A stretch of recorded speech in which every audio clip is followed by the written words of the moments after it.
Hey everyone, Luke Ruth here, wanting to talk to you about my springtime jig fishing setups. I have a couple and they change for every jig, so let's get into it.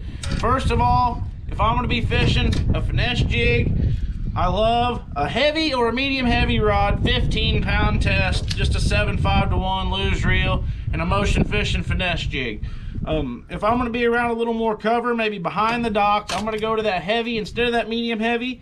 The heavy allows me to be a little stronger on those fish. Great thing about a motion fishing finesse jig, they got a strong hook. You don't have to worry about bending the hook out like you do with some other brands, so I can drag those fish out from behind the cables, from in that laydown, get them to the boat. So I usually stay with 15-pound line. If I was going to go somewhere and fish real deep like at Table Rock, I may think about 12, but 15 is always my standard go-to.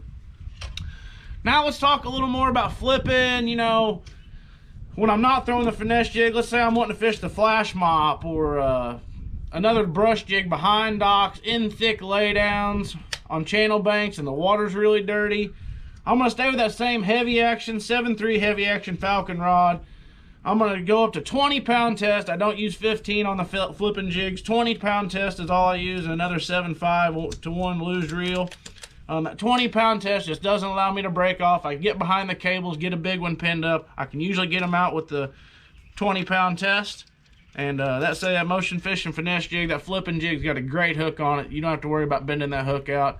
I'll take that thing up against alligator, son. So that's my jig fishing setups for the spring. I really like these two setups. They get 95% of my jig fishing done. If I want to throw a football jig, I pretty much go to the same as the finesse jig, 15-pound line, 7.3, medium heavy or heavy rod.